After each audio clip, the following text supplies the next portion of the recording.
La terre du Giglio pointe au loin. À l'arrivée, le regard est aimanté par une seule chose, l'immense coque du Concordia. L'épave bloque presque l'entrée du petit port de l'île. Depuis 3 mois, les habitants vivent avec cette carcasse pour tout horizon. Alvino pêche depuis 10 ans à Giglio. Le quinquagénaire évite de se rendre dans la zone de l'épave. Selon lui, l'eau n'est pas polluée, mais le souvenir du naufrage est trop présent. Comme pour tous les habitants, cette nuit du 13 janvier dernier l'a marqué au fer rouge. Dans un premier temps, l'impression que j'ai eue en voyant cette scène était celle du Titanic. Tous ces gens qui criaient au secours, qui sautaient, et moi je suis resté paralysé par la surprise pendant 5 à 10 minutes. Je me suis demandé, et maintenant qu'est-ce que je fais? Et après, j'ai vu les gens dans l'eau et j'ai décidé de prendre mon bateau pour aller les sauver. Tous les insulaires présents au moment du drame ont porté secours aux naufragés. Certains avaient même déjà fait un jour une croisière sur le Concordia. C'est le cas pour Maria Caroline. Cette restauratrice a ouvert son établissement pour nourrir les équipes de secours et les victimes, car elle s'est immédiatement identifiée à ces croisiéristes.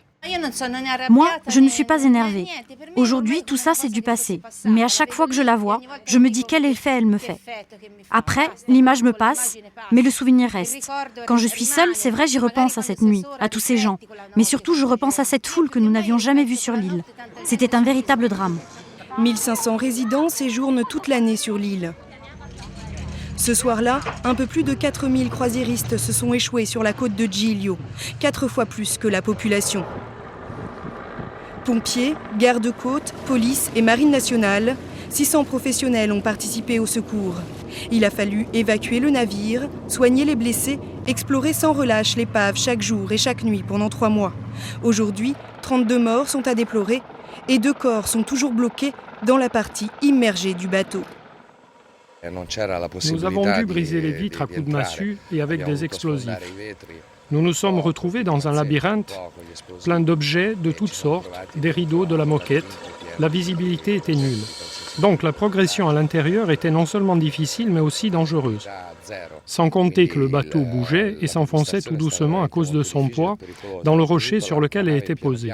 Donc en pénétrant à l'intérieur de l'épave, on risquait de se retrouver bloqué. Aujourd'hui, pour surveiller l'épave, ils sont une centaine d'hommes à terre et en mer. L'objectif, contrôler les mouvements du bateau échoué. Quand la mer est mauvaise, le navire tangue et s'enfonce toujours un peu plus sur le rocher.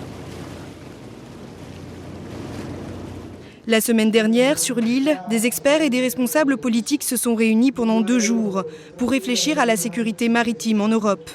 Après ce drame, en mars dernier, le ministère de l'Environnement italien a édicté un décret d'urgence interdisant aux navires de grande taille de s'approcher trop près des côtes. Les bateaux ne circuleront pas là où il existe des aires protégées ou des parcs qui ont des frontières en mer ou sur la côte. Les navires, que ce soit pour les passagers ou pour le pétrole ou quel que soit le type de bateau. Au-delà de 500 tonnes de tonnage brut, ils doivent voyager ou s'arrêter à plus de 2 miles. Plusieurs compagnies ont déjà obtenu des dérogations à ce nouveau décret.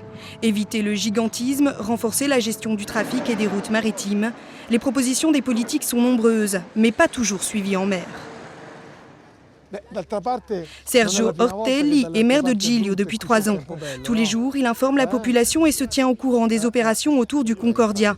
Pour lui, le décret italien représente juste une règle supplémentaire faite dans l'urgence et l'émotion. Moi je dis toujours, nos navettes entrent dans notre port et effleurent la digue à 3 mètres.